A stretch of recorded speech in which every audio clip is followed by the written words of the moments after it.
I'm Kelly Hirotsu, and today we will be sharing the story of racial tension in America as well as interviews with members of the community on Girl Scout cookie sales going online. As for the state of American public, there is a lot of mixed emotion over the Ferguson incident. Racial tension is heating up in the United States, and the country is in turmoil over both the Michael Brown and Eric Garner cases. Now to Will Krause, who will be bringing us an update on the cases that happened in Missouri and New York. Thanks, Kelly. On August 9th, an unarmed Michael Brown was shot and killed by police officer Darian Wilson after a supposed struggle between Brown and the officer in Ferguson, Missouri. Michael's lifeless body was allowed to lay in the street for 4 hours before being removed, only adding to the many questions of why this happened. A grand jury made a decision on November 24th not to indict Darian Wilson on charges of murder. This decision sparked immediate riots in Ferguson, starting off peacefully but slowly increasing in their severity. Masses of people demanded justice and flooded the streets across America, clearly upset on the verdict. In order to get the Punho public opinion, we take you to reporter Kalai Santos with an exclusive interview with Dalton Hillard. Thanks, Will. I'm here with Dalton, who will be giving us his point of view on the recent events that have struck America. Dalton, what knowledge of the Ferguson riots do you have? So, in terms of the Ferguson riots, what I have heard is that basically there was some type of altercation between Michael Brown and this police officer. What about the Eric Garner case in New York? The Eric Garner case is pretty simple. It's pretty outright. He was accused of selling what they call Lucy's, which is a cigarette that's non-tax. And he was basically tired of being harassed by the police. And when he said that, it gave the police a reason to start an altercation. And he ended up putting him in a headlock, or a chokehold is what he actually put him in, which is apparently illegal in the police department. How do you think the community and the justice system has dealt with the situation? Where my knowledge lies in terms of what actually happened, I know there's two sides of the story. But I know that apparently during the trial there was some people that were upset because of the way it went down, uh, what kind of jurors there were, etc. But obviously we know that there's some injustice in the criminal justice system. It's always kind of been corrupt. And so I guess that the African American community is finally just tired of it. How do the officers deal with racial profiling? And even with myself, I've been treated, unfairly by the police, and it's just not something that you ever want to experience. It's scary. Uh, it's unjust. It's rude. It's ignorant. But sometimes you run into a police officer that either has some type of bias towards African American or non-white Caucasian. Do you think race had any impact in the situations? Um, yeah, I definitely feel like race was a big part, two of the cases at least. Like I said, the Michael Brown case, I'm not too sure of, but in terms of Eric Garner and even Trayvon Martin, I mean, it's hard to have anger towards the police because there's two sides that I've heard. And while yes, I know that police have a certain predisposition towards African Americans in terms of the justice system and dealing with cops, and I feel like in a lot of ways they sometimes are scared in situations where they're having to deal with an African American because they don't know what's going to happen. Um, but the light that we're put in, I guess, as an African American people, and how people view us in the media and everything else, it shines a light that most police officers see. How do you think society deals with racism and racial inequality these days? Um, our society these days deals with racism and injustice and all that in a bad way. I mean, maybe not here in Hawaii because we're such a unique place in terms of our diversity and kind of not seeing race. Um, but you go to New York, California, down south, you know, Alabama, Louisiana, you know, even Florida, and you see a completely different side to the human. The Missouri riots rage on, showing the true face of our police force. War-ready officers charge at protesters in combat gear and carry assault rifles. The dispatched forces are in possession of $4 billion worth of military surplus. This sparks the debate of whether the militarization of the police force is completely necessary. Another example of racial police brutalism is the death of Eric Garner, a black 43-year-old father of 6, which occurred on July 17th. The interaction was caught on tape and shows 2 police officers trying to arrest Eric Garner for allegedly selling loose, untaxed cigarettes. When he tried to pull away from the officers, he was placed in a rear naked choke and pinned to the ground by 6 officers. The rear naked choke is outlawed in the police force, and in the video you can hear Eric Garner pleading, "I can't breathe," 11 times as the 6 officers are on top of it. Medical examiners concluded that Garner was killed by neck and chest compression, which triggered a cardiac arrest, and he was pronounced dead an hour later. Michael Brown and Eric Garner were black males killed by white police officers, and their cases are 2 current examples of racial sensitivity. Michael Brown's case was riddled with contradicting witnesses and facts, making the decision tougher for the jury. But what happened to Eric Garner was caught on tape with concrete evidence, and the cause of death was clear. Yet in both cases, the grand jury failed to indict the police officers. The officers who were responsible for the deaths of both men were not even put on trial, meaning neither of these victims had a chance for a shot at justice.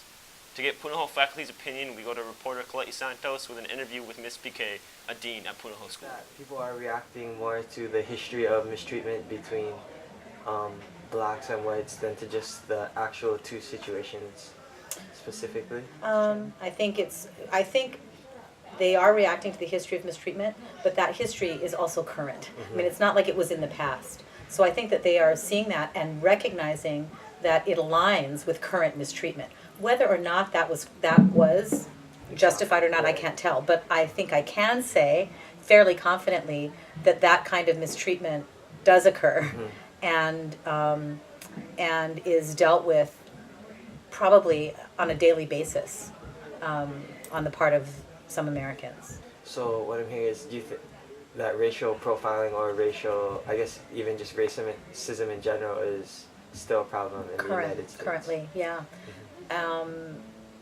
Yeah, and I think that there are places where it's felt more acutely than others. But I think, yeah, as a nation, we've still got a lot. I would like to say, and it's easy for me because I've never been the victim of that kind of racism. I've been the victim of racism, but it's never impeded my personal progress. Whereas I think it does impede the personal progress of some people. So, I definitely think that's an issue that we still need to resolve and continue to work on. How do you think we as a country can deal with it? Do you think it starts like with adults now, or do you think the community has to start dealing with it at a younger age? Well, I think you're talking about education. I think that, education's a part of it, but I think it's only a part of it. I think that where racism is really deeply ingrained, it almost takes, really dramatic events to shake the country up and for lawmakers to respond. With the decisions of these cases involving white officers and African American victims, it's hard not to ask the question of whether or not race had a factor in the actions of these officers. Although improving racial profiling is still a problem in the United States of America, black males are subject to special treatment as officers bend the rules to serve their needs because of their intimidating stature. Long ago, African Americans were considered 3/4 of a man. However, in Eric Garner's case, they are now worth 6. It's hard to see citizens being treated this way with no repercussions for the officers. Hopefully, one day, every American will be truly treated equally, and the police force will have to answer for the actions that they partake in. Now, onto a more upbeat topic. Here's Alex with an update on a new Girl Scout cookie selling method. Thank you, Will. Most students at Punahou love Girl Scout cookies, and many of us have a Girl Scout that we order from every year. But now we have more options. The Girl Scouts have recently announced that they will begin selling their famous cookies online. The Girl Scouts of the USA originally started selling Girl Scout cookies in 1917 as a fundraiser, as well as an opportunity to teach girls about entrepreneurship. But now, the Girl Scouts have decided to update their annual sale. Nationally, the Girl Scouts have cited teaching girls about the internet, modern entrepreneurship, and increasing sales as key motivators in the move to introduce the new method. While the Girl Scouts of the USA mentioned goals and reasons, they didn't explain how the new method would affect individual scouts. For Girl Scouts Perspective, we have an exclusive interview with a Girl Scout. December 12th, the selling and purchasing of Girl Scout cookies will now be online. How will the 1-month extension of this Girl Scout cookie season affect you? I think it'll help me sell more cookies because I'll have a longer time to reach more people. Will this new method affect your stress level to deliver cookies? I think it'll make me less stressed because people will be paying before rather than after, so you don't have to hunt down people for their money. Thank you for your interview. Thanks, Back Maddie. to you. As we heard from Nicole, this new method will make Girl Scouts cookie season longer. However, Girl Scouts think that it will also be a useful aid in their cookie sales, especially with the awkward encounters that occur when soliciting both friends and strangers. But the lack of face-to-face salesmanship could affect the likeliness of people buying cookies. To get an idea of what Punahou students think about the new sales, we have Madi Garcia with Samisi Uluave, a senior at Punahou and also an Eagle Scout. I am here with Samisi Uluave. He is one of many that enjoy eating Girl Scout cookies. So, Misi, what are your feelings towards Girl Scout cookies going online? For me, I feel personally that Girl Scouts cookies going online takes away from the words, the meaning Girl Scouts, because I feel like they should be coming door to door, doing their duty to our country and serving us our cookies. And if it goes online, then technically it shouldn't be called Girl Scout cookies, it should be called online cookies. So it takes away from the meaning of Girl Scouts.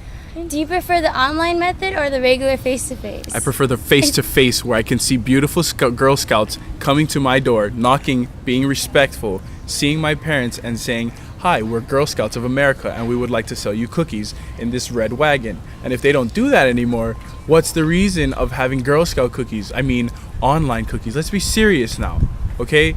They're supposed to be getting their exercise, and if we do this, we're just going to complement the stereotype of 1 in 3 people are obese in America. It's just going to help every single Girl Scout just sit down on their butts and just put it online. No, this is unacceptable. And do you foresee any benefits from this new method?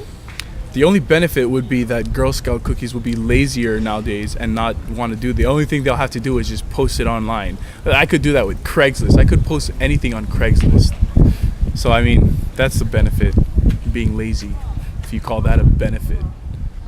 Okay, now let's take this story back to the studio.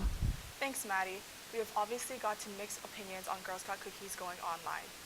Girl Scouts feel that with this new method of selling cookies, it is expected to up the overall sales of cookies.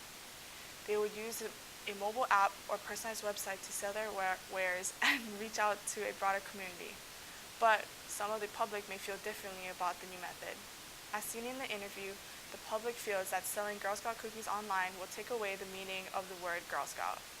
There may be benefits with this new method, but it seems to be that there will be many downfalls that come with it. Now, as Will described, racial tensions are rising and racial profiling is continuing to be a problem in America. With these controversial cases with verdicts in which the officers who have committed a murder do not get indicted, it questions if these cases are decided morally or racially. On another note, the news of Girl Scout cookies going online for the first time in nearly 100 years will be both beneficial and risky for this program. We will keep you updated on the new method's progress and the development of racial tension in America. Thank you for joining us today's news broadcast. This is CNN News.